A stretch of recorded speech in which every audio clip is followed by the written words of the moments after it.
Hello and welcome to Home Media Mindfeld presents Let's See What's Out There Live, a weekly live stream and podcast currently focused on Marvel's The Falcon and the Winter Soldier, which is available to stream on Disney+.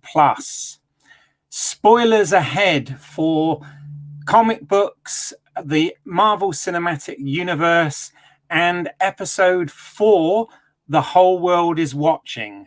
Now, unfortunately, I know from the numbers I can see here that the whole world isn't watching right now, and that's hardly surprising as the BAFTAs are on at the moment. But nonetheless, we're going to push forward with today's episode. And please, if you're new to the channel and you found us, check out some of the other videos on the channel. Consider giving us a like, and please do get involved in the live chat in the comments, and I will get to as many questions or comments as I can. If you're finding us after the fact, this is available obviously as a vodcast, but it's also available as a podcast on all good podcasting apps at LSWOT cast. So that's Let's See What's Out There podcast. So please check that out as well.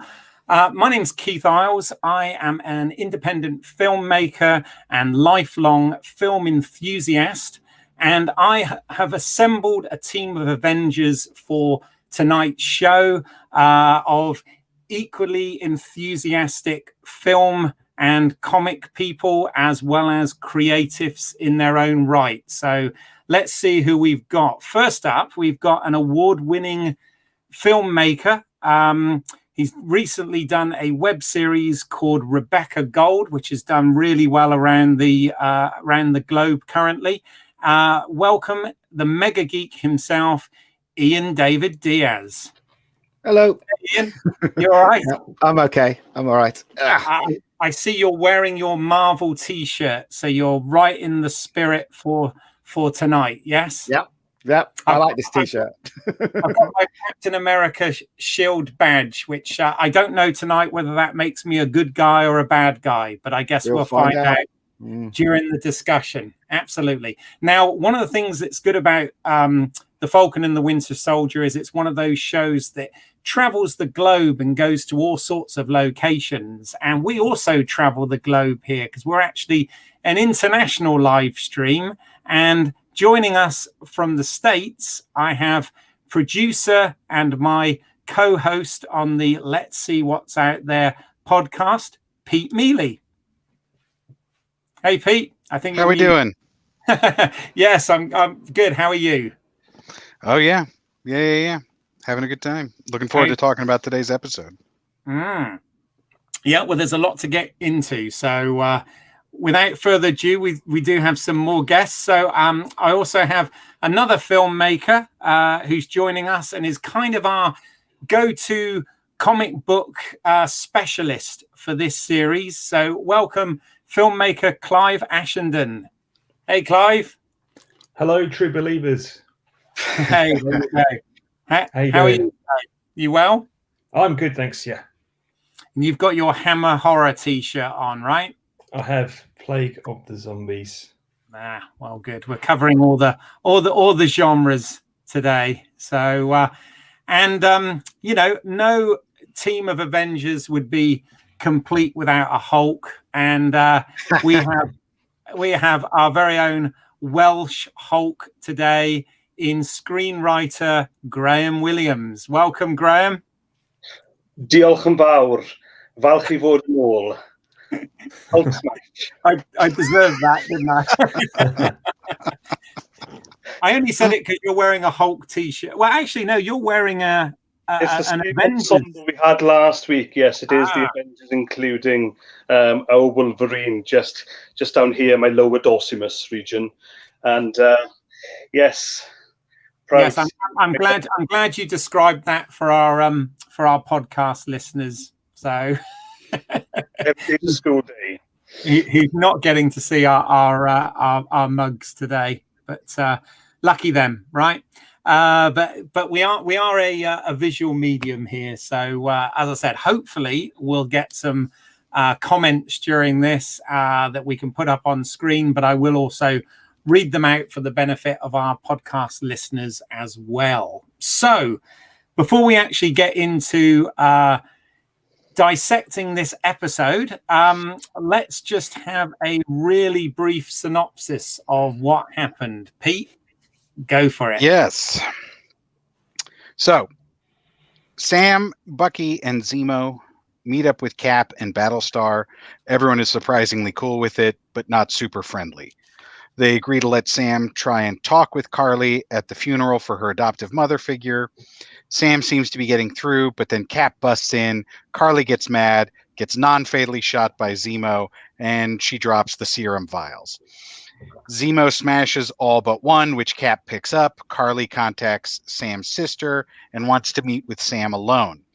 The Dora Milaje show up, beat up Cap, Battlestar, Sam, and Bucky, and in the fracas, Zemo escapes. Sam goes to meet Carly with Bucky, but Cap and Battlestar show up again.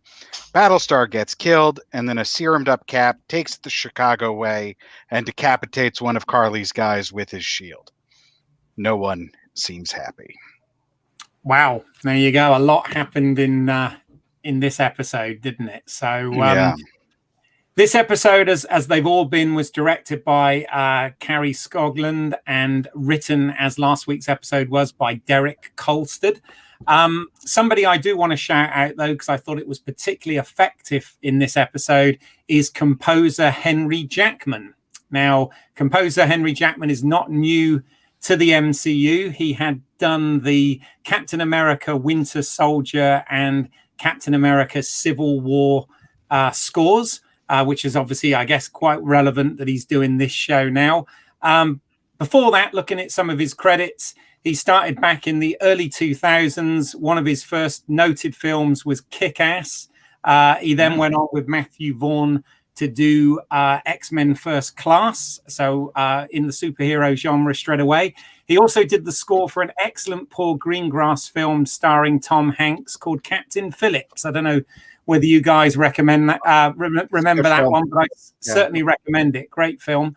Good film. He also did Kong Skull Island, Jack Reacher Never Go Back, the Jumanji films, and has recently done this year Cherry, which is that film starring Tom Holland. And here we go with a great score, especially noticeable in tonight's episode, this episode, which I thought was a lot darker than they have been. But does anyone want to kick off with, did anyone notice any particular Easter eggs or references to MCU or the comic books?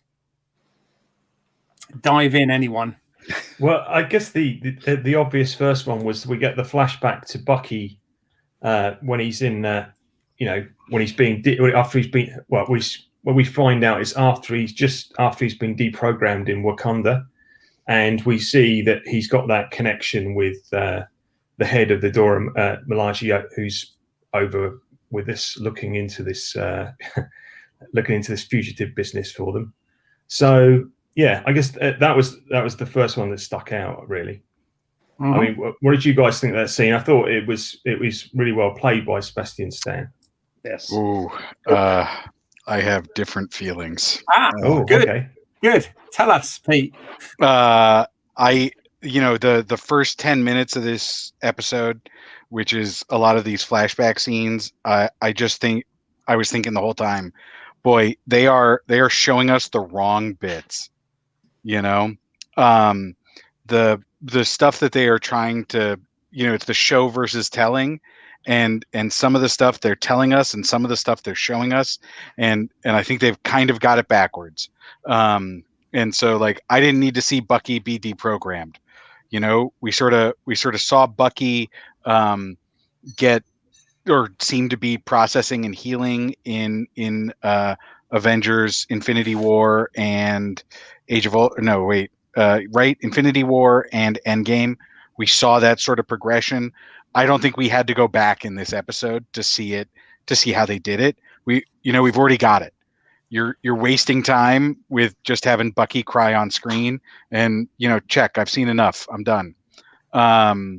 But surely that wasn't the point of the scene, Pete. Surely the point of the scene was to show that he had this connection with Io, the Florence Kasumba character. Sure. And I think there's 1,000 better ways to do that. Okay. I think that just having Bucky crying, and that's supposed to make us feel like he's connected to Io, is garbage. Like maybe I'm being a little harsh there, but No, you're not. No, you're I think there's better ways for them to build that connection. And I think obviously I'm bringing a lot of my own stuff here to it, where like I hate to see people cry, and like if somebody's crying, I'm just like checking out almost instantly. And to have somebody, yep, I'm done. Thanks, guys. I'll see you later. But just like in the first 10 minutes to have Bucky crying, to be, like I watched this, I was excited to watch it, right? So I put it on like on my morning commute on my phone because I really wanted to see it. So it was like the first chance I got to see it, and like me coming into it with excitement sort of got killed by Bucky crying at the start, and I was like, come on, man, like this just isn't the way to start the episode. Show me something else to show that they're connected. Interesting. I have to say I'm kind of with Clive on this one. I thought Sebastian Stan did some fantastic acting here, and I was kind of glad that we saw a little bit of what was going on in Wakanda pre-blip, with that. So it was just before, I guess just before Infinity War, wouldn't it? It would have been in the timeline, but that's cool. Graham, do you have any strong thoughts on this? And then I'll come to Ian. I'll curb the language for this episode. I'm not talking about the Welsh, of course. I'm talking about the blue. Now, listen. Interesting, Peter. I hadn't thought of it that way, so I may have to go back when I'm bored and watch this episode again, maybe with that in mind. But I actually appreciated it. However, what transpired further into the episode, to the middle of the episode, where there was a fight scene, and the way Bucky acted, as in his choices and the events that transpired from Bucky's inaction or his action, was totally out of character and strange. But actually, that is one of the few scenes, as in the first one, that in a way was in character. So to see that in his deprogramming, I was actually okay with. Unfortunately, that connection, as we've just spoken about, between him and Io, completely unraveled with poor character choices, therefore poor writing throughout. I know we'll get to those scenes further on as we go through this discussion on this episode. But yeah, Bucky was out of character for this, and I thought it was really, really poorly done in this episode. Oh, okay, fair enough. Ian, what are your thoughts while we're on that point? I agree with Peter. There was no need to see Bucky cry, and I think it's in there because the MCU is happening. They want to demasculate men, and they've shown us twice. They demasculate both of them in episode, I think it was 3, and this one, where Bucky's crying. There was absolutely no reason to have that scene. The relationship between is it Io? What's the woman's name? Io, yeah. You could tell their relationship when they first met in the street, on the road, whatever it was. You can tell what kind of relationship they had. There was absolutely no need to see Bucky crying at all. But then again, that's just what I think. And what I think is based on the evidence of what's happening now with TV shows. But that's beside the point. The point is, I really did like this episode. This episode should have been episode 2, in my opinion. It had a lot of stuff happening in it, and I was quite pleased with this episode. And it's a shame they dragged this story out. There was no need to drag this story out. This could have been episode 2. Do you know what I mean? But anyway, that's just my opinion. I shall stop there. Okay. Great, Graham. I feel like you wanted to jump in there. No. I was reacting emotionally to the MCU comment. I shall again curb my my negativity. Enthusiasm. I've heard a lot this week on Wogan, especially last week, and I don't really care for those terms. I don't know. Maybe I see the world with them in different eyes. But no. It's somebody else's turn to speak about this episode. Well, there's a comment from Paul Dulake here. He's put, "Hi guys. Thing is, it was tears of relief. Such a big deal for Bucky." Which, I'm inclined to agree with that. Yeah. What are your thoughts on that? I have no. I'll jump in. They cry, especially men or even aliens. If aliens do indeed have tear ducts, bring it on. Spock doesn't have tear ducts, does he? Or does he? No, he does. He does. Does he? He does. Yeah. Let me. The Klingons. That's it. The Klingons don't have tear ducts. That was it. Is that right? So, yeah, Klingons don't have tear ducts. Yeah. Pete. Sorry. Wrong show. Anyway, what I want to say here I'm gonna hit a lot of points here, but so let me say that one, I don't care if characters cry. I just think it needs to be earned, and like there should be a building to it. You know, it's if you're just gonna smack us with crying tears of joy in minute 3, like I wasn't following along with that build up, and it felt forced to me. That's what I want to say.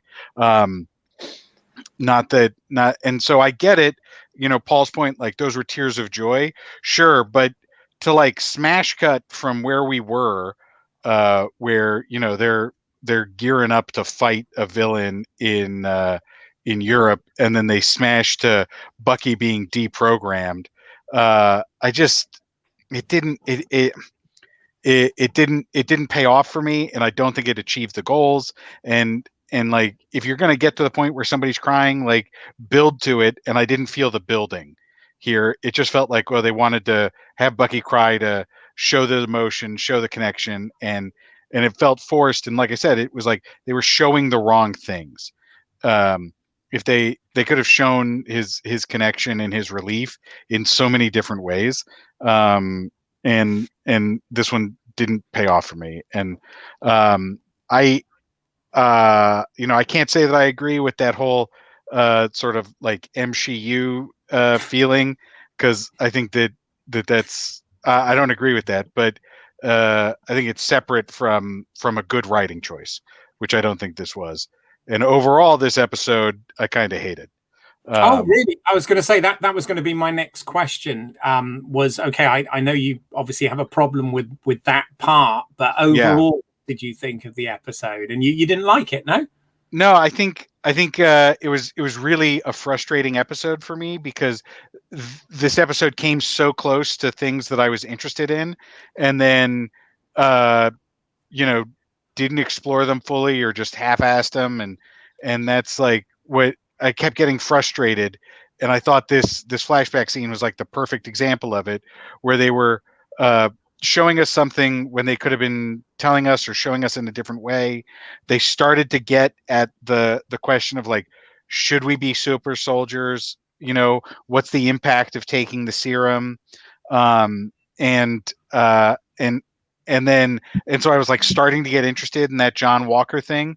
But then what do they show us there? You know, I'm jumping way ahead and I apologize, but they go right to the whole bit of John Walker's sort of dilemma that we see is a very long shot of him holding the vial and then him trying to like sneak the vial into his pocket, which I was like, okay. And then a brief scene of him with Battlestar having a coffee, talking about would they take it or wouldn't they take it? And then he just shows up and he's obviously taking it.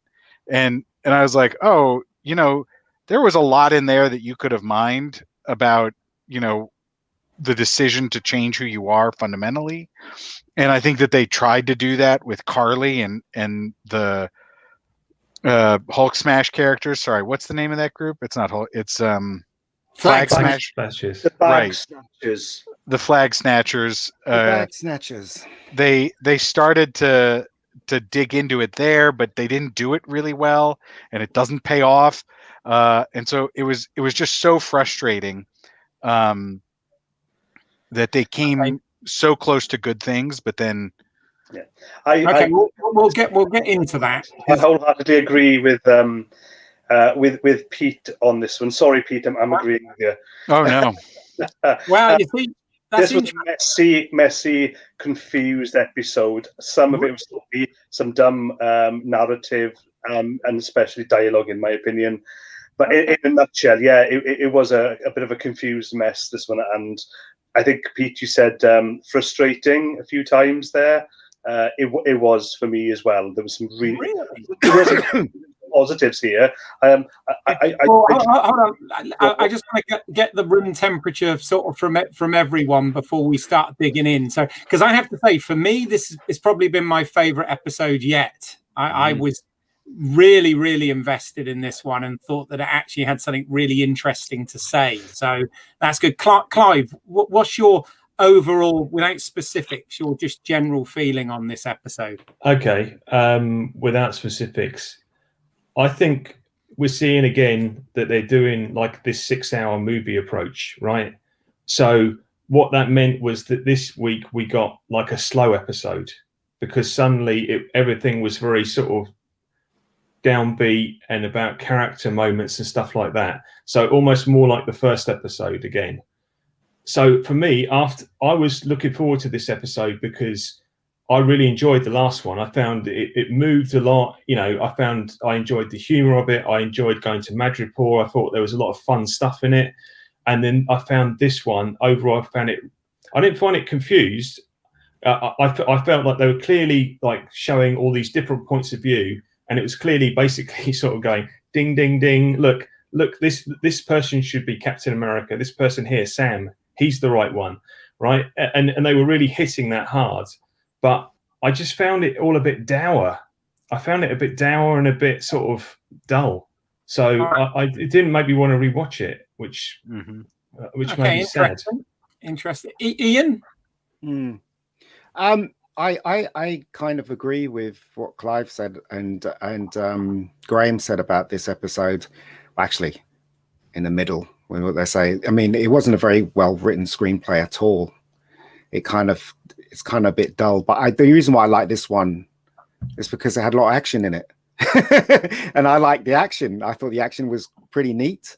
I mean, obviously, it's not movie action. It's not as great as the action that we saw in the Captain America movies, because they were amazing. The fights in the Captain America movies, really, truly amazing. These ones were standard, but just went slightly over the edge with it. But I just feel these two are so stupid. Sam and Bucky, they're the most thickest people I've ever come across in superhero history. They really are. They don't know what they're doing, right? They trust people. I mean, God, they don't. Captain America's a bit of a doofus, right? But at least he did one good thing. He handcuffed, what's his name, to the thing so he wouldn't get away, right? That's the first thing you would do. You wouldn't have this guy roaming around in a hotel eating stuff and drinking cherry tea and all that stuff. You'll handcuff the guy. You'll make sure he's locked in a room. You make sure your eyes don't come off him. Because he's an evil dude. But these two, they're so thick, it's unbelievable. I mean, I rest my case with that. But I did like the ending, and now I'm invested. I want to see, because I've never read the comic book. Now I want to see what's going to go on with this guy, the new Captain America fella. And I'm a bit invested, only because of the ending and the action. I agree with Clive and Pete and Graham about it's not a very good screenplay, and it's just a bit meh, really. Anyway, I must admit, I certainly didn't find it slow in any way. I actually thought this was quite an exciting episode, and what I really liked is it did actually, throw up a lot of questions about whether the end justify the means, and the whole super soldier thing. I mean, it wasn't just the conversation with Sam and Carly, but there was also the conversation between Zemo and Sam earlier about taking it, and then of course the one between Lamar and John Walker. You know, so you had that kind of same discussion from several points of view, and I actually thought that they, you know, I felt like it had something to say. So, well, there you go. I'm in the minority on this one. It looks like, because but the thing is, though, they basically doing with these episodes like what they did with the Marvel shows on Netflix. They just bloated them. You know, you could easily cut out scenes from these episodes and it would be much better. They're just kind of stretching it out so they can stretch to 6 episodes. This could be told in 3. Do you know what I mean? 3 episodes, I reckon. Well, I don't know what happens afterwards, but what I've seen so far, this should have been episode 2. Do you know what I mean? But as I said, this is just my opinion, you know. But then again, that's kind of, I mean, you know, this medium and this platform, you know, Disney Plus and the medium to be able to tell longer stories, you know. I mean, we've essentially not bore us in the process, is it? No, don't bore us in the process. You know what I mean? Did you think it was boring? Okay. No, Keith, I didn't think this episode was boring. I'm referring to the other episodes. The first episode in particular was slow, dull, and boring. You know, why did they make us go through that first episode? You know, that's what I mean. I mean, this should have been the second episode. This one should have been, because there was a lot of stuff they could have cut out and shrunk down. And I agree with Pete. It's the screenplay. The screenplay is not very well written. You know, and that's that really. So, okay. Anybody else got any thoughts on that? One thing. Sorry, we did kind of come off track with it. We were talking about references and Easter eggs. Were there any other particular ones that anyone wants to throw up? I have quite a few, but I just wonder whether anyone else spotted any. I noticed that the serum was blue. Same as before.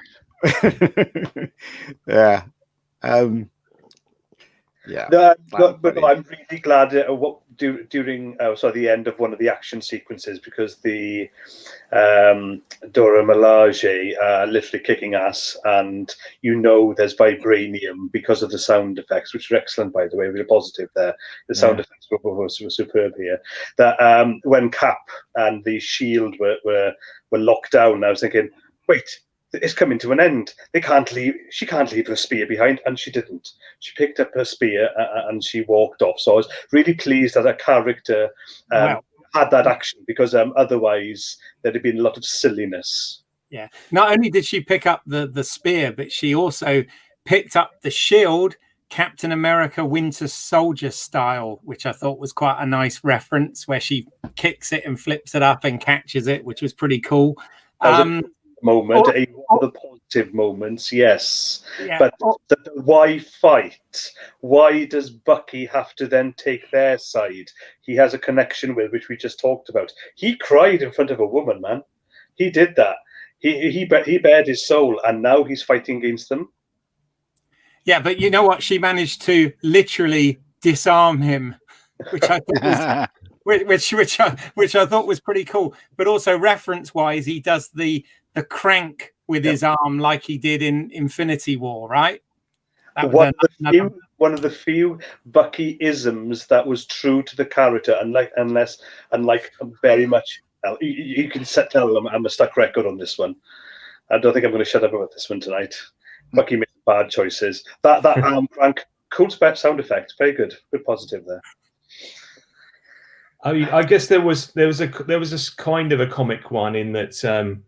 Obviously, John Walker gets his powers, but in a different way than he does from the comic. Well, in the comic book, he literally gets made a super soldier from the power broker, but in this, it's much more indirect. You know, we still haven't met the power broker, so it's like, you know.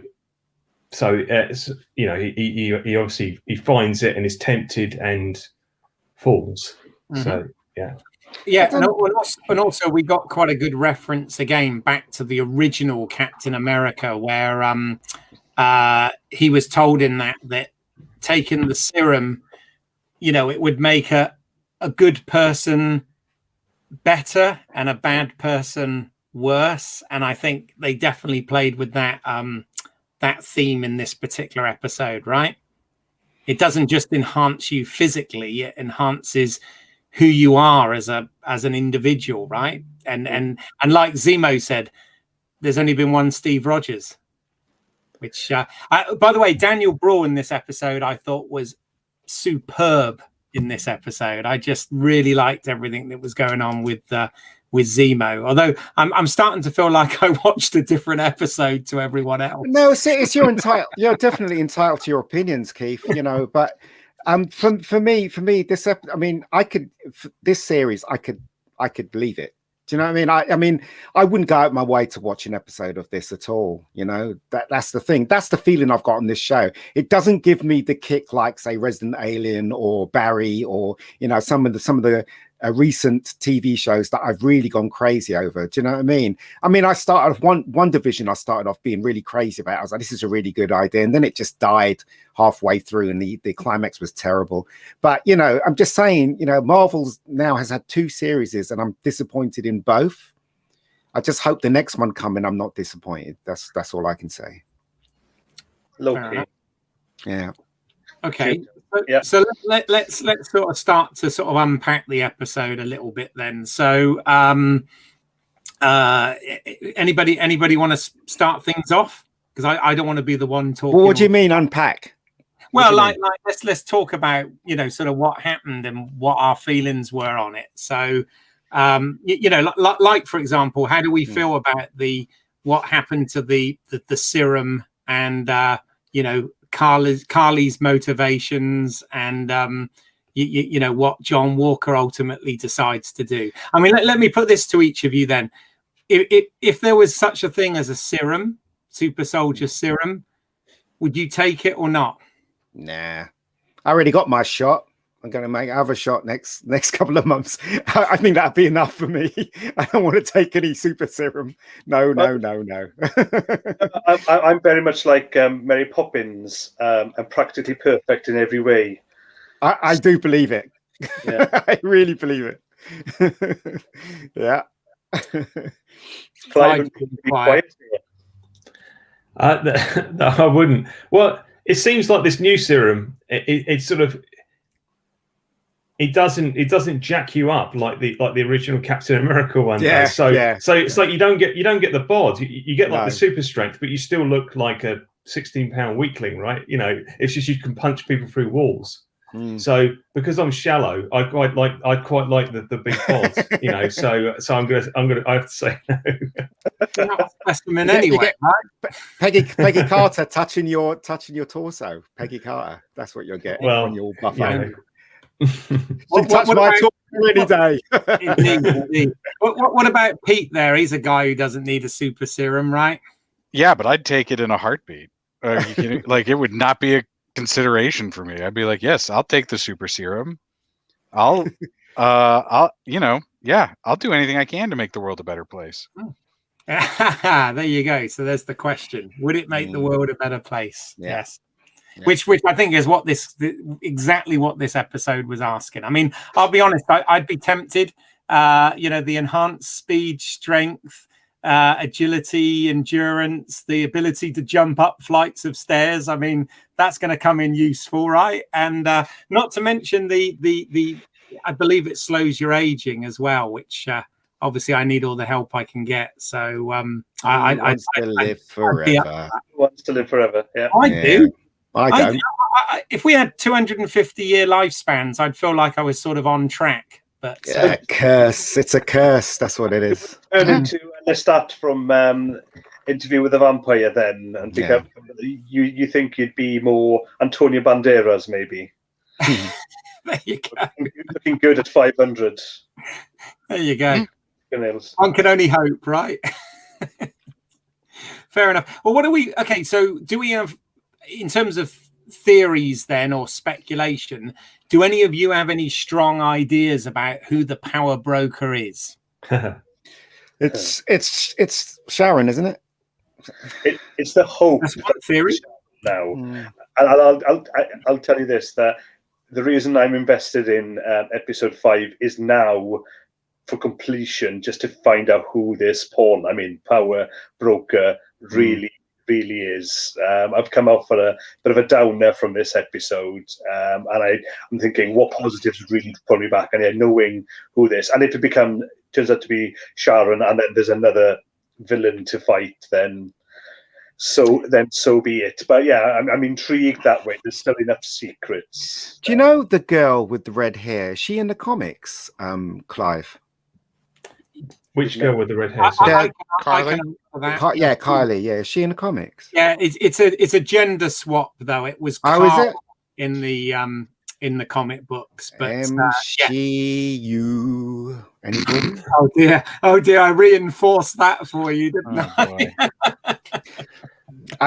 If you believe it or not, it exists, and if you don't want to believe it, it still exists. What can I say? There you go.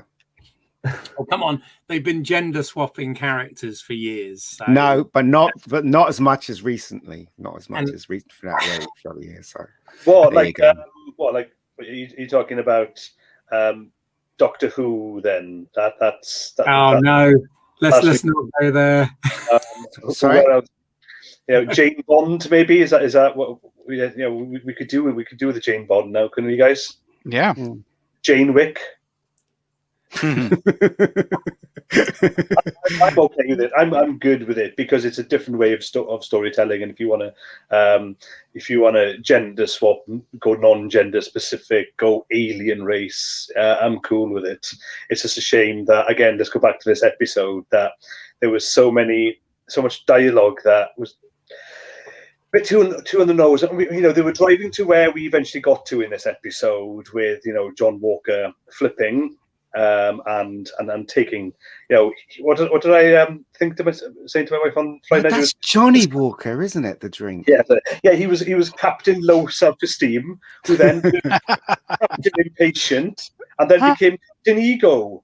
And it was like, okay, there's a whole series or a movie's worth of character arc done in about 10 minutes or 40 minutes in this episode anyway.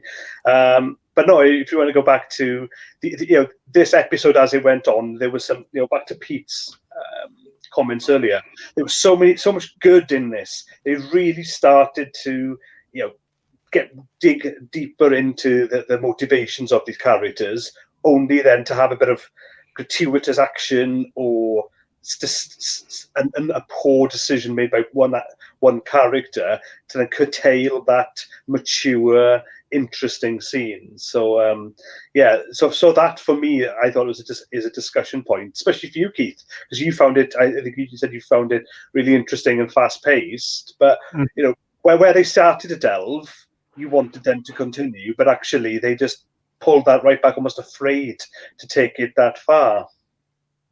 Yeah, I mean, I found this one. I can see why it sort of divided people slightly, because this one was a bit of a departure from the sort of jokey buddy stuff that we've had up to now.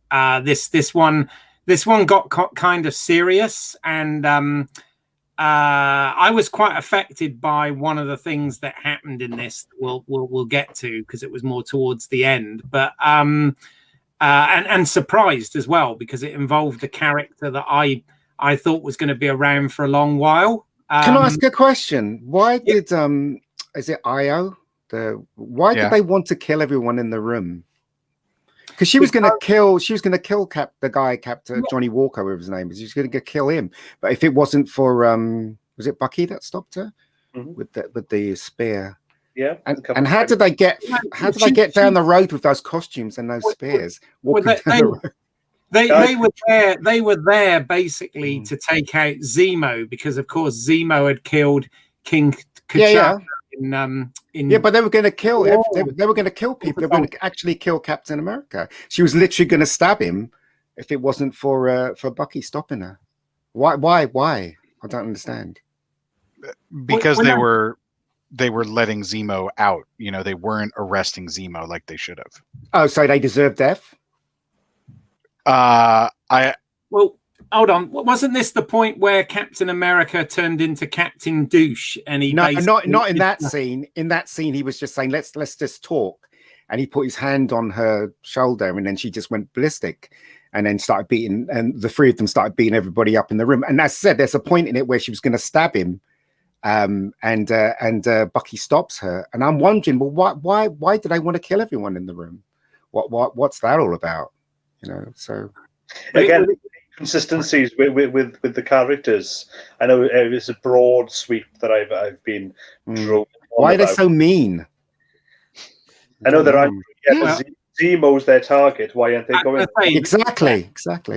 They're after Zemo, but you know, John Walker in that didn't exactly ingratiate himself to me. He said something like, "First of all, ladies, put away the pointy sticks" or something, and I don't know. It just that's not insulting though. He's just having a little jab, but he's also saying, "Look, let's talk." That's basically what he's saying.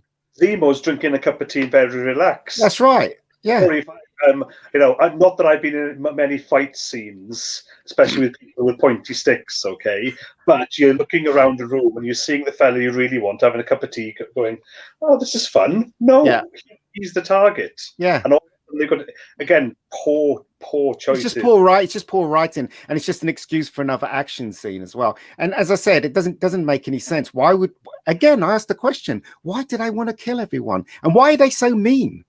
You know, I don't understand. I mean, she was much nicer in the Black Panther film, and in Endgame, she was much nicer. I mean, come on.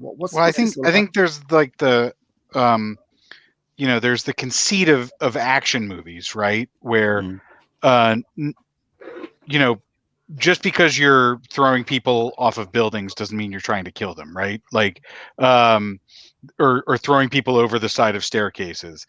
And so I think that's it. It sounds like a little bit of an unfair double standard here to say that they're trying to kill everyone in the room when in the very next fight scene, right, everyone's doing the exact same things, but when it actually ends up killing someone, the entire fight stops, right? So I think we can't hold, you know, I think it's a double standard to say, like, why are they trying to kill everyone? I totally agree. But as I said last week, and I'm saying this week again, it's just a dumb script. Scripts like this, they have to have logic within the world that they live in, and again, they don't. You know, Well, I 100% agree with you there that there is a lot of logic missing from this show, and they're not using the characters or the story to the best of their ability. Yeah, I agree. I unfortunately have to agree with both TMG and Mr. Mealy on this one. The logic has gone. Maybe you've worn me down, but in this, it's just why does everyone stop when Lamar? Yeah, right. Knives. They're trying. I'm sorry. They're trying to kill. You can't be like, "Hey, I've got a knife. Therefore, I'm just going to tap you in the face." And it's all. No, they're on. It's a hardcore fight scene. Yeah. And they are literally without gunning at each other to more than hurt. And then a fella dies, and everybody in the entire room just stops. And you're like, "Wait, I know you're making the point that death is bad." I made that in the first when Ian said, you know, about what's his name, Diaz, going to shoot the bag snatcher who'd come out of that posh hotel, but everybody stops. There was that inconsistency there. Also, you know, there was inconsistency, you know, again with ultra violence and death, with Zemo, who's a trained soldier. He's got a gun. He's got his target in front of him, and he shoots. Now, maybe there's something wrong with his gun, because even though he's pointed at her head, he shoots. He missed it. Yeah, he does. Yeah, he does. And he shoots. He uses a few bullets at her, which we've shown with the director's shot. You know, the shot, pun intended. At her, and then she still has one bullet wound. Where he was trained by the stormtroopers, Star Wars stormtroopers. He was trained by them. That's what happened. Maybe now he's reclaimed his almost barony. You know, he has become the Baron again, and he's actually leaving his comfy mask. That actually he's a bad spot all of a sudden. Yeah, I think the thing is, we're kind of jumping all over the place with it here, but on the On the thing regarding Lamar's death, okay, I mean, that for me, I found that quite shocking, and I sort of think Really? Yes, because first of all, I didn't think that character would. I didn't care, and I actually, I kind of did, because didn't.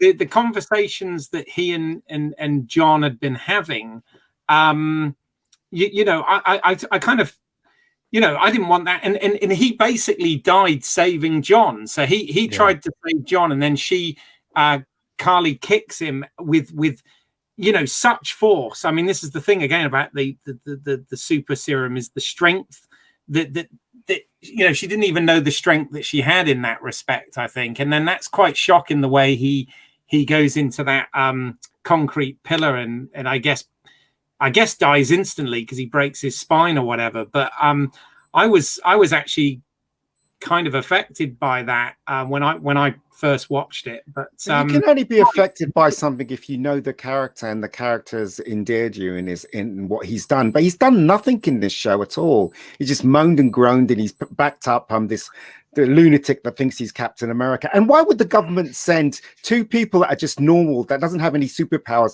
up against superpowered people, even though he's got the costume as Captain America? It makes no sense.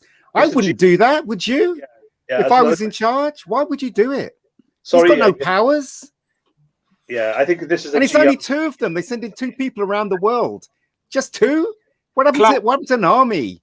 Yeah, Clive, you're being quite quiet. Have you got any thoughts on this stuff that we're batting around here? Yeah, I mean, I was surprised that they went there with the death of Battlestar. Oh, please, let's call him Lamar. Galactica. With the death of Lamar, death of Battlestar, whatever you want to call it. Yeah, no, I was surprised by that. I was like, oh, okay, we're going there, and then it sort of made sense as a kind of like made him go mad, didn't it? Yeah, dark. It's like a dark reflection of what happens to Steve Rogers, right? You know, because Steve Rogers in the first Avenger loses Bucky. He thinks to his death, right, at this point. And we see how he reacts to that, and then we see how Walker reacts to that, and and he goes ballistic. But I mean, it did strike me as a bit of a fridging, because we haven't really known this character that much, and all we know is he's his best mate, and he's the only person who can talk any sense into him. And then of course they take him out. So then immediately the Walker character goes from being this kind of, he's, you know, like anti-hero-ish, to kind of like takes a real turn. So it's not subtle, but you know, yeah. I mean, that again, I kind of looked at that as that being the point, because this, you know, we talk about references, and this completely mirrors what happened in Civil War with you know, the fight between you know, Captain America and Iron Man, and obviously he even uses the shield in exactly the same way. But the difference is, this is the point, you know, the difference is Steve Rogers isn't that guy, but John Walker is, right? Can I make a point here, guys? I want to make a point. I thought of it earlier, is that we are all fans of the MCU, and we've watched, I'm now making an assumption, correct me if I'm wrong, we've watched everything so far of the MCU from Iron Man all the way through. So therefore, we know the canon. Yeah? So the point is, these episodes that are coming out, you know, these series, and I should say, you still have to write to an audience who has not walked that journey, who has not seen everything. So therefore, I understand you must have some exposition, okay? So all these mirrors, as you were, or these references, these Easter eggs, are great for us fans. But for those who aren't so well enamored or knowledgeable, or have walked this journey, still need things to be explained, okay? So all those references fall away. So then when you actually watch it almost more objectively or new to it. Again, back to, unfortunately, this episode, as was with number 2, there were so many inconsistencies and things that just didn't make sense narratively. Yeah, you were making reference to something, and then you were having to explain, as I was trying to explain to my wife on a couple of things. Why was the character doing that? Well, it mirrored something before. So, well, why is that making sense to me? I've not seen it. Yeah. So if that is the assumption of the writers or even the producers there, to have all these references that don't actually make sense in telling this story just to appease some fans, then I think that's really poor decision making. Okay. Ian, sorry, you said you had something you wanted to add. No, I was just saying that Captain America kicked Johnny Walker. Isn't that the drink? Johnny Walker kicked this guy, and he flew halfway through, and I think he got up, but then again, I think he was a super soldier, right? Because when they were fighting, so he must have said he was all right. Yeah, so he kicked him, and he went flying across the thing, and I was thinking to myself, well, how comes he isn't dead? But yeah, it just occurred to me he must have been a super soldier that was fine. Also, I didn't understand why the girl with the red hair. Sorry, I'm useless with names. Why did she threaten Sam's sister? Well, because she's a radical, right? An extremist, and well, my take is slightly different. My take is that she threatened Sam's sister because she feels like Sam threatened her when Captain America showed up. Why did she? What? Oh, for God's sakes! Anyway, if the way I see it is, if as an audience member you can see something's coming, then the script's failed. If you can see it coming, and if you as a person watching something, and it's so obvious to you, even if you were that character, that's not what's happening, then yeah, the script's failed. And there's loads of stuff like that in this episode, and I think the script's really bad. But as I said, I did like the action though; it was quite fun. But that was about So. Yeah, I think we all agree that it wasn't a very well written piece of TV. I think we've all agreed. I think that Carly to Sam's sister is actually there's some decent writing there, meaning the motivations of Carly to get at Sam. I question, and I hope it will be answered in 5, maybe even episode 6, how did Carly get that number? How does she know that Sam has exactly sister in the first place? Yes. But then you think about, wait a minute, Power Broker is against Carly. So there's some again about the confused word I used at the beginning of the of this particular episode is. I should be more like Ian and asking the questions rather than making statements here. But how did she know that? How did they know certain things? They weren't apparent to me as an audience member. Again, what they're doing is they're putting stuff in the script to move the story forward instead of thinking of a logical way, so they can move the story forward within the structure of the playing field, if you know what I mean. That's just bad script writing. We have to put this in there because this has to happen, and I think that's the way they're approaching this screenplay or this teleplay, whatever you want to call it. But I may be wrong. They knew that Captain Douchebag would turn into Captain Murder at the end of the episode, and they just worked backwards. Yeah, and try to fit it all together without actually putting some proper joined up narrative to it. Then there were too many leaps of faith or plot holes, if you like. Yeah.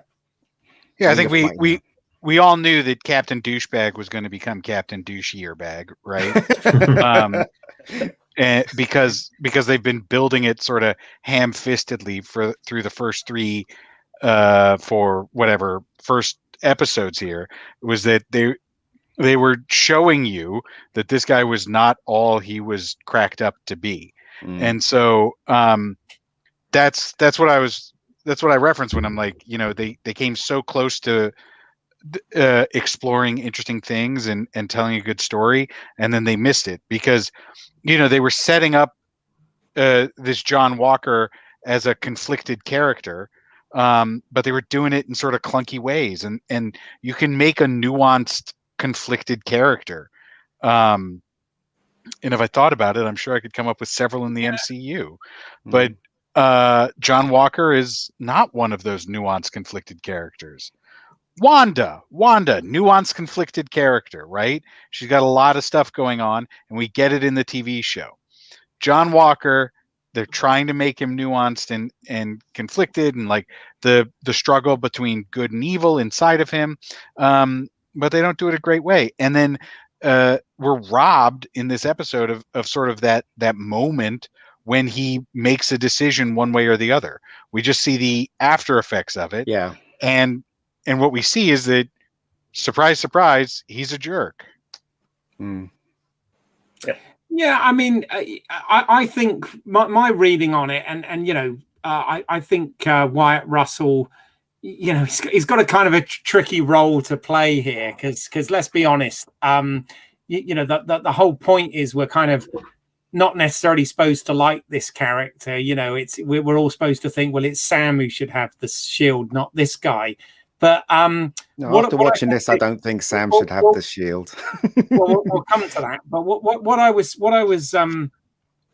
was thinking, or what sort of struck me with the script and the dialogue and whatever this week was, and I think they've tried to do it, and whether or not it's clearly not successful because not all of us have been on board with it. But they've tried to kind of do his public persona, which he's trying to live up to. I mean, he's trying to fill Steve Rogers' shoes, literally, yeah. And he's got this public persona, which he has.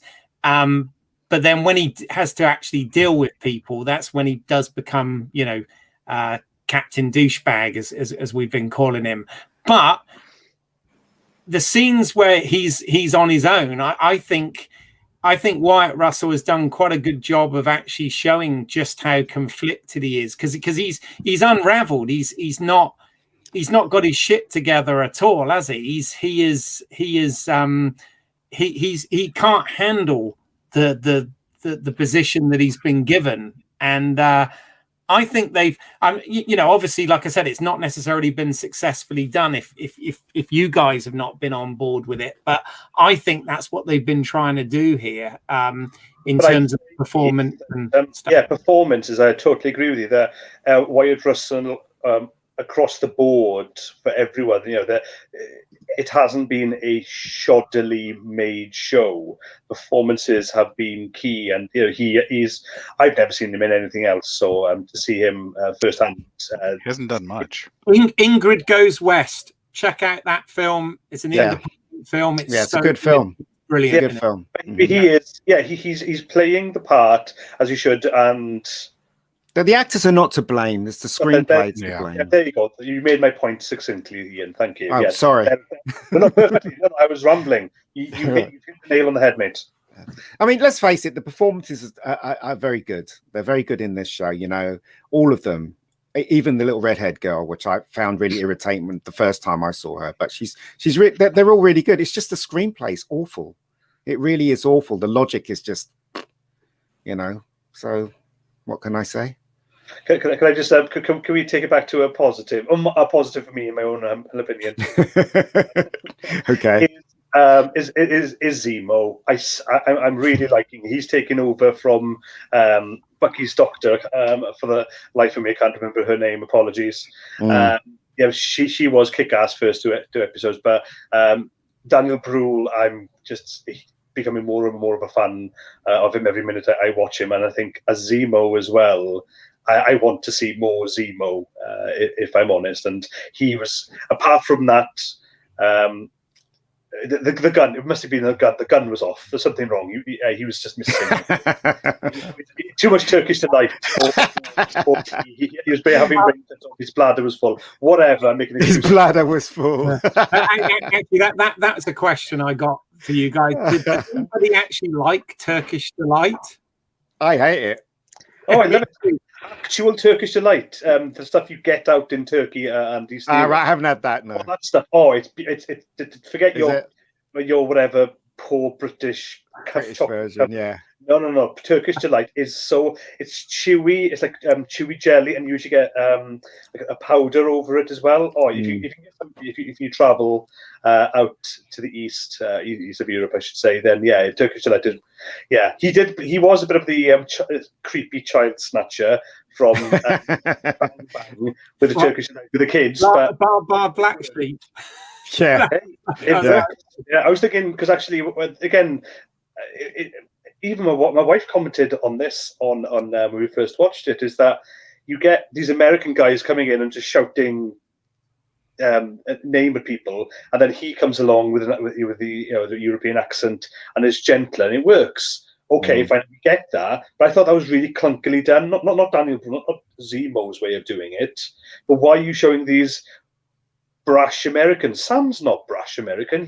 He's a lot more empathetic. He's actually a man of the world. So I thought, again, out of character, they're getting Sam being all gruff and macho, and he's losing people. And then then when he starts talking, that's when he calms people down. So I didn't get why they did that, but I did understand why they had Zemo going to their level and being more empathetic about, not refugee status, but at least I'm one of you. And I think Sam would have done that. He wouldn't have come across as so harshly, which again was inconsistent with what he was wanting, how he was wanting to talk to Carly. He wanted to talk to Carly and, talk to her one-on-one. That made sense, but you already ruined Sam's character in this episode by having him just walk through. He knows this woman's dead.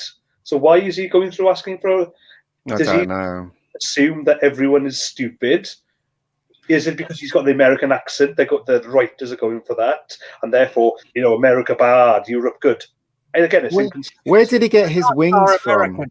Let's ask our American Pete, because I saw you kind of raise your eyes when Graham was saying there about liking Zemo and wanting to see more of Zemo, and you kind of raised your eyes there. So as our brash American, what do you think, Pete? Okay, 3 points. One, I don't think America has Turkish delight, as I have never seen it in a store, but maybe that's just me. Two, I am not enamored with the Zemo character because it does feel all over the place. The Zemo character from Civil War is a completely different character from this show, and I don't quite get it. I don't get it. Yeah. And so if they want to bring that Baron Zemo from the comics in, all power to him. I don't get tying it to this Civil War Zemo. And based on how the Wakanda stuff is working out, I really don't think we're getting anything from that. So they probably would have just been better off making it a totally new character. And then 3, the brash American thing. As an idiot, broken, by the way. Oh, don't worry. We know each other well enough, right? Yeah. Also, as an American who lived the first part of my life not in America, but still being American,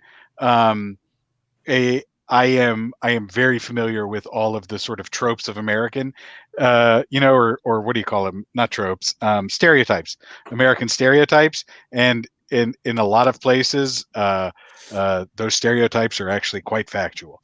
And so, sorry,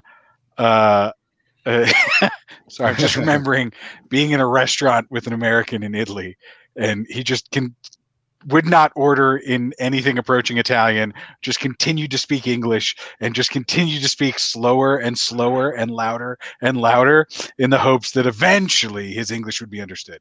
It was amazing. Brits do that too. Yeah. But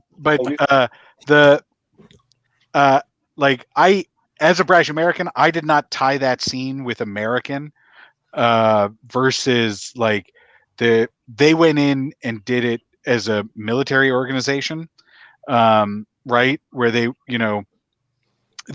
were coming in as the Fuzz, right, or Law and Order, and so that's how I read that situation, not as American European, but as sort of you know, the organization versus the rejected. You know, the separation of the Global Relocation Council or whatever it's called, and the displaced people. Okay. Good point. Good point. Yeah. So I guess both arguments do work there. Where did Sam get his costume from? When did he lose it? Suitcase. Well, so did they have? Because in the last 3 episodes, he didn't have the costume, right? I think it was the last episode. What was the episode where they went in that place and Bucky had a fight in the bar and stuff like that? Yeah, well, he was undercover in the last, wasn't he? Yeah. He was playing that kind of. So he had his smiling costume tiger character, right? Yeah, all the time. He had his costume all the time. Then must have been in the hotel room or something. Yeah, and he had his wings folded up. Yeah. Just before we press on, because I can see there are a few more people watching now in the chat and in the live stream. So I just want to ask, because obviously I seem to be the only one on the panel tonight that actually enjoyed this episode. I'm just wondering, you guys watching out there, what did you think of the episode? Please put in the comments. Did this one work or did it not for you so far?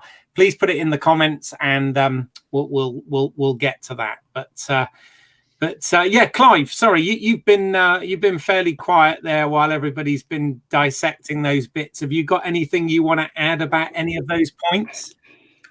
I guess I was just a bit frustrated with things, because there were things I liked in this episode. I did enjoy some of the Zemo stuff. I have more time from than Pete, clearly, but I enjoyed it.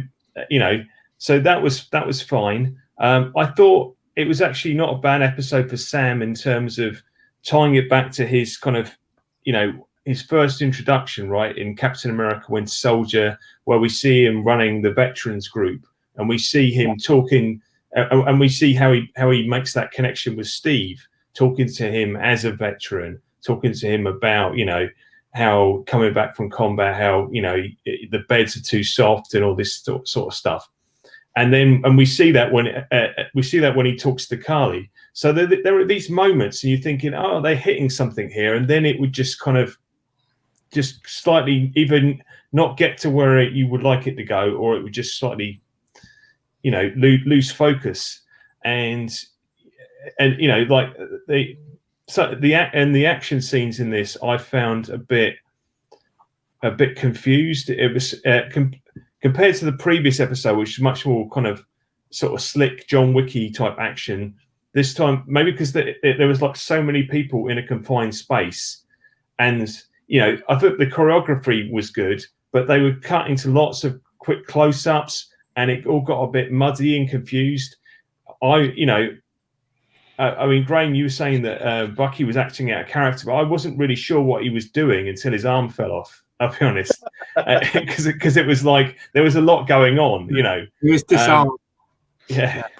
I did enjoy that. I did enjoy the "Did you know they could do that?" You know, line. You know, no, which was. They did design it though, to be fair, didn't they? So yeah, no, it made sense, but yeah. Mr. Brown from the Mr. Brown Alliance has put a comment. He says he thinks this episode's better now. White man, bad Captain America is losing it. Freckled girl boring, Zemo boring. So okay, that's what Mr. Brown thinks of it. Is that going to be 3 separate T-shirts? boring. Yeah. So okay. I don't. Sorry, mate. I don't know. As I said, right.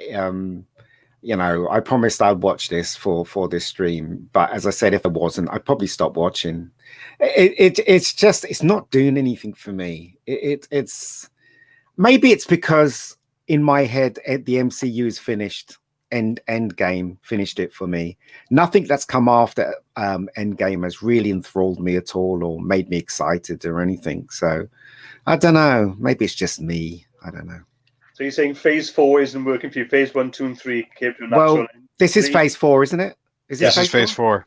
Yeah, it's not working for me. I mean, as I said, WandaVision, let's face it, Wanda was really evil. She trapped all those people in the town, had kids locked in a basement at one point. You know, they were all held. And then she's allowed to go away and, you know, go and sleep in the mountains somewhere, whatever, not even... You know, that was a horrible thing to do to all those people. It's just it's not doing anything for me. It doesn't make any sense. I mean, in comics of the 70s and the 80s, they'll never write stuff like that. Never. That is something fundamentally wrong that she did. She literally imprisoned those people in that place. And it's with this as well. It's just weird how they treat the characters, isn't it? That's an interesting point, actually, and because this is something I've thought about myself. Is do you think that the MCU that we've had so far, that you know, Kevin Feige, who is of, you know, our generation, we're all of a certain generation here, even though we're not all the same age, but we all come out of a certain generation, you know, Kevin Feige's within that as well. And the MCU so far has been those characters that were kind of from the 60s through 80s. Yeah. Where the stuff they're moving into now with the MCU and even WandaVision, I guess, to a certain extent, my understanding is that was more sort of the 90s through to 2000. Yeah, that's when comics started dying, when they started adding in all this politics and thing. They started adding all that stuff. So yeah, that's when it started dying. Well, that's the question that I want to put to sort of all of you is, and you've already kind of said what I think, Ian, where you think you are, but do you actually think that there's something in that? Do you think that that's what the MCU is doing, and that has any absolutely. Okay. Absolutely. I mean, if you think that, you know, I mean, you can believe what you want to believe, but the evidence is overwhelming what they're trying to do now with the MCU. And quite frankly, I'm not interested. I love my superheroes to have muscles and, you know, square jawed and, you know, really kick ass and beat villains up and stuff like that and be on the side of right. I love all that stuff. That's what I grew up with. But now it seems like Wanda can get away with torturing people and just it's okay for her to do that, you know. And as I said, there's other examples which I won't point out, but WandaVision obviously is close to this, so that's why I point it out. You know, it's just no. So, you know. So what you think that the you know, what we've had so far has been sort of very much aimed at Gen Xers, whereas what we're moving into now is more sort of you know, millennial stroke stuff. I really don't know what they're moving into, but I don't like it. I really don't like it. As I said, this show could have been Adventures of Bucky and the Winter and the Falcon, and it could have had a different episode like every week, instead of trying to make a whole 9-hour film or 6-hour film, wherever it is. And it probably would have been better as well. But I just don't like the taste of this MCU now. I really don't. And I'm not excited about it at all. But it's just me, though, you know? It's just my opinion. Let's see what the rest of the panel thinks. So anybody else? I have to jump in because I really disagree with your take on this. Because it was only a question. I'm not. No. I sort of feel like the way you. Okay, well, my answer is I don't think that's correct, right? That it's just that they were just taking it from the 60s through to the 80s comics. Because if you look at all the MCU movies we've had thus far in all the phases, they've cherry picked from comics book storylines all the way through. You know, so the Winter Soldier is the Winter Soldier. You know, reinvention of the Bucky character doesn't come till much later than the 80s, right? We've had like the Iron Man Extremis storyline. We you know, so they've sort of basically they'll take bits and then they'll twist them and put them into the MCU where they think they fit. So I think they'll continue to do that, and I think you know that's why I asked the question, Clive, because I didn't know that. I'm not. No problem. I mean. That's what I was kind of putting. And I would say, just on the point of Wanda and WandaVision, she's done way worse stuff in the comics. Like, you know, like she's done like you know, there's been like whole kind of arcs where she's been properly the villain. you know, because she's lost her mind and she's so powerful that she can basically twist reality. So, you know, they touched on that, but they kept her sympathetic, you know, depending on how you view it. But I mean, I really liked WandaVision, and I'm interested to see where they go with it. I think it's way too early to call where they're going in this phase because we haven't had any of the movies yet, you know. And I feel like much though we get into these series and we speculate and we're like, oh, maybe this is introducing this messenger. But really, they're going to wait for their big tent poles before they start, you know, pulling out like the Kang the Conquerors or the Doctor Dooms or the whoever is the big bad, right? So yeah, I'd like to take up Ian's point on entertainment here over what we're getting as well, because Clive, you're right. There's been politics and seriousness and maturity in comics from the 70s. You know, Stan Lee himself questioned the comic book the comic code, wasn't it? And that was rewritten because of the social and political storylines that he was running, and others as well. You know, Denny O'Neil and Neil Adams as well across with on DC. But on the entertainment side, it's a good point by Ian, in my view, of this. Yeah, so what we've got now with this series is that they've gone to the politics, that they've gone to looking at how the world would be, a modern world after this blip, and fine to do that. However, in retrospect, reading the tagline, which was this is going to be like a spy thriller global, I'm thinking actually, yeah, we can let's have a bit of entertainment. You know, we're going to go buddy. We're going to have 6 episodes of, you know, double James Bond MCU. Let's have some fun with this. And we haven't had that particularly, or they try to do a bit of it, then they've tried to do the politics, then they've tried to do, okay, we're trying to build up a new phase, and the pieces just aren't fitting together nicely. And, you know, we've spoken here this week again about the frustration that we're finding with this way of storytelling as well. Whereas actually, yeah, you know, I prefer to be entertained. I was entertained by Disney's output with The Mandalorian. An expansion of the Star Wars universe, not just a reinvention. You had WandaVision, and I'm with Clive. I thoroughly enjoyed WandaVision and where they went there with it. But with this one again, they don't really know where they want to come in at. But I am glad, like as I said, either episode 1 or episode 2, that when they were looking at you know, race issues and the politics of today in the MC universe, that they've kept it consistent. It wasn't just a gratuitous, oh yeah, you know, Black Lives Matter, and then that's it, they move on, or, you know, the blip would have created this. They've actually consistently done that, and that's something I am appreciative of. Yeah. I just don't think this actually is the correct medium for that. A bit more entertainment would have actually been welcome at Shea Williams. No, you see why I asked the question now. I thought this would cause some debate and conversation. And as I said, I'm not saying that this is what they're doing. I'm just kind of asking what your views were. Pete, what about you? We haven't heard from you on this one.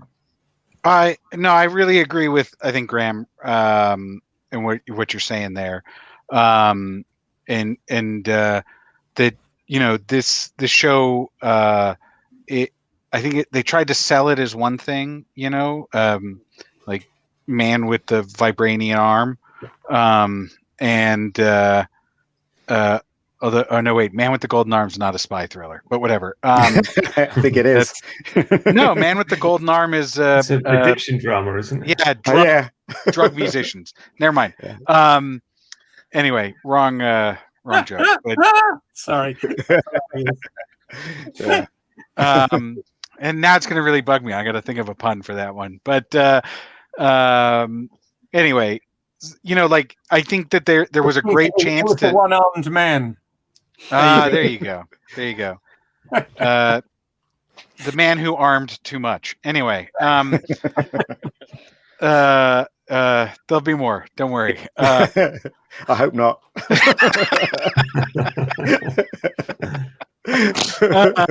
The spy who gloved me. No. Yes. Oh, that's it. Poor Peter. I apologize to everyone. Oh, no, No, that you was should. fantastic. That was fantastic. Wow. But they didn't do it. They didn't hit that, right? Instead, Yeah. they're trying to tell that story, maybe. But they're also trying to tell this story about good and evil and conflicted characters and what does the super soldier serum amplify inside of you. And when they're rolling it all together, they're not hitting it. They're not doing it right. Maybe there was too many writers or something. I don't know. Or Yeah. too many ideas being, and whoever was in charge didn't make the right decisions. I don't know. Yeah, I mean, I do kind of like the fact that that in this they are dealing with this whole fallout of the blip and how the world would have changed post blip, and I like the fact that they're kind of going there with that. But I don't feel like they've done enough there. Okay, No. I was going to say, do you feel like they're not doing that enough? They're not. They're like half touching it, and then they're going away. Right? Like we're 4 out of 6, right? 4 episodes out of 6. Is that right? Yeah, I mean, we got I 2 think so. hours. 4. If they're doing, the length of episodes they've been doing, we got like a movie left, haven't we? We've got 2 sort of nearly hour-long episodes. They're just not. They're not just not giving us what. Well, not giving me what I want. I want to see Sam kick ass. I want to see Winter Soldier be freaking awesome. But we still you want them I to be hope so. That's We what still it is. might. Yes, I do. I want them to be clever. I want them to be heroes. Yeah. I mean, apparently, according to Malcolm Spellman, who's the showrunner on this, that previously did the show Empire, he made an announcement. And don't worry, Graham, this isn't a spoiler because we don't know. But he did say that in episode 5, which will be the next episode, there will be a Marvel comic character coming in that's not one we've seen in the MCU so far. Apparently. Yeah, but the others we haven't seen in the MCU so far anyway. The girl with the red hair, how's that going to be any different? I assume it's going to be like someone that people will go, ooh, Apparently, it's a big actor. It's a big actor. I have an idea. I think it might be Wilson Fisk as the power broker. Yeah, Vincent D'Onofrio. D'Onofrio comes in, but he's been in it, right? Yeah, he's played the Kingpin. Well, he plays the Kingpin. Yeah. That's the point. Is that he's still playing the Kingpin? He's just the power broker is the Kingpin. Yeah, that'd be awesome. Can I just say awesome. a complimentary again to Clive? It was either last week or week before, mate, where you said, this series, I can say it's been consistent at least. That with every episode, it's brought a new character in, right? So you could argue that in this episode, you had the change of John Walker into a new super villain, if you like. So that's an introduction. Now 5 will have an introduction, which if you're going to be consistent, and you said this, that they're introducing a new character per episode, well done. That 6 should also have so maybe they'll do it like the final shot again, but or maybe the whole episode will be about suddenly we'll get the power brokers. Maybe they'll do like they did in WandaVision, where we suddenly switch from it all being Wanda's point of view to coming out and seeing like the other side of things. So maybe we go into the power broker's camp and we meet the power broker. We're going to see, and we actually and this whole kind of like instead of just sort of it's instead of like the power broker being almost like this internet troll who's sending abusive texts, he suddenly actually goes after Carly properly, and we get that happening. So they're going to go into a little song. It was Kingpin all along. It was Kingpin all along. Well, right? I wouldn't mind. That would be great if it was the Kingpin and it was that actor, the same actor. That would be awesome. That really will be, you know. It would That'd lift be it, wouldn't it? Yeah. yeah, it would. And that'll be a way of bringing Daredevil into it, right? Yeah, exactly. Could do. But you know, we're talking spoilers here. Clive's been ahead of the game an episode or two anyway, so whatever Clive says is going to happen. So That's not from the comics. That's just me sort of speculating based on like characters that they're probably not going to use in the movies that are still out there that we haven't seen in the MCU films proper. And I don't think they're viewing the Netflix series as proper canon, even if though they might bring Charlie Cox in as Daredevil at some point. I think in Spider-Man, isn't it? The next Spider-Man movie they were saying. But you know, it'll be like that, like they used to, like, you know, like they would do it in some comics where you get like one panel where Matt Murdock turns up and he's representing like someone in court. And it will go, of course, and there'll be like a little asterisk that goes, of course, readers, you know that Matt Murdock is really Daredevil, C-ish, you know, true believers, you know, Excelsior, all that good stuff.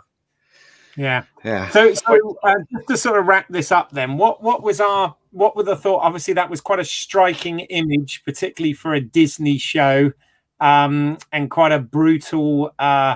You know, final shot in this. What are our thoughts? I mean, the whole world was watching because at least that was realistic. Everybody got their phones out and started recording as everybody does now. So, what did we think of that imagery with the bloodied shield, etc.?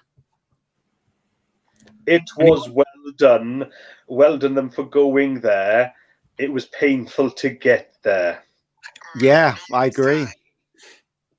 Wow. Totally agree. I think that they stacked the deck against John Walker. That's my take. Is because if you look at the previous episode, we had Agent 13 flat like straight murders a bunch of dudes, right? And she's stabbing them, she's shooting them. There's no blood at all. And then obviously, when we want this guy, when we want him to be the bad guy, then suddenly we see blood. Suddenly it's sort of, it gets a bit more edgy, you know, even though this is a PG-13 show. So we don't see him like, mash the guy's chest or decapitate the guy, whatever he actually does. You just see the aftermath. In the comics, Clive, does he actually, did he cut him in half with the shield? No. In fact, if they're alluding to anything, it was like there's a thing. I think it's the sort of around the same era where Captain America is forced to kill a guy in you know, like a superpowered guy again, like as part of a battle, but it's sort of he has no choice. And you get that image with the bloody shield, and it's sort of he gets in trouble because it's televised. So I think maybe it's a sort of alluding to that, but yeah. It also shows that actually you can't get blood out of vibranium. So you know all that, and it hasn't run. It actually, you know, you can tell actually. Oh, there's a bit of a poor one. So you know, to wipe it down, how does it need to spray now? Mr. Sheen. With him cleaning the shield. I don't know. We haven't seen that yet, have we? No, you had blood spatters on him. Anyway, the shield. Yeah, it's just. Is he going to keep it that way? Is he going to show, hey, I can do this to you? Look at this. This is a man's blood. I don't know. Is he going to do that? That would be a bit off the beaten track, but then again, this episode was off the beaten track, wasn't it? Okay. Yeah. Pete, anything you want to add? Pete, I think he's got somewhere on his internet. You were saying, yeah, okay, yeah, not to worry. Okay, no.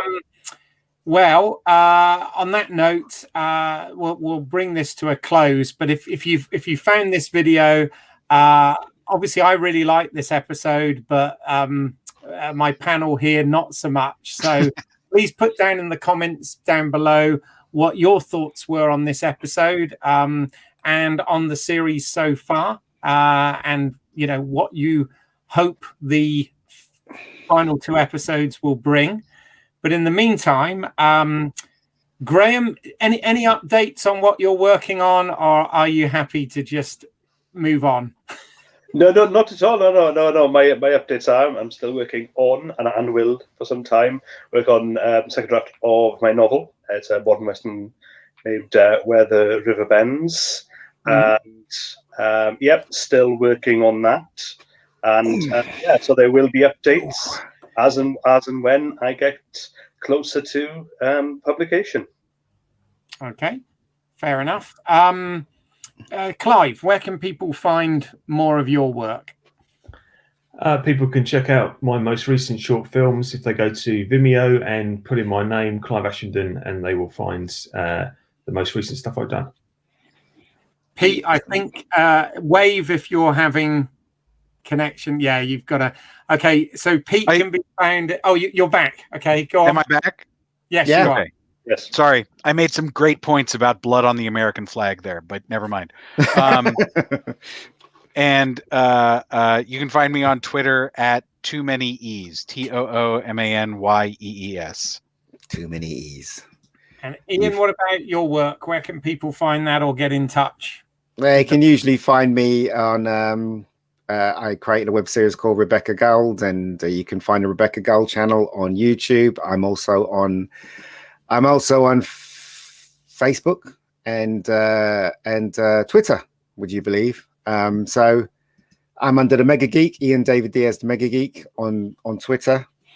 You can find me there, and I'm currently writing the season 2 of Rebecca Gold. Hopefully, shooting towards the end of this year, or actually August, September time, to shoot. And hopefully, I'll get that done, and you'll be able to see season 2. You'll be able to see what happened. So there you go. If you've watched it, that is. So there you go. If you haven't watched season 1 and be ready for season 2, how about that? So that's cool. Obviously, if you found us here, then you've found the channel. Please check out what else is to offer on Home Media Minefield. We've got reviews, unboxings of physical media, Blu-ray, 4K, that kind of stuff. If that floats your boat, please consider subscribing to the channel and checking out more of the work there. If you want to see any of my short film work, that can be found at British Isles. That's EYLES, as in my last name. So please go and check that out. This can also be found as a podcast if you prefer to listen to stuff on all good podcasting apps at LSWOT cast. So let's see what's out there. Cast. We've also got episodes on The Mandalorian and various Star Trek shows to be found on there as well. So please do check that out. We will be back next Sunday at the same time of 8 p.m. UK time to talk about the next episode. But in the meantime, thank you and have a good week, and we'll see you next week. Bye, everyone.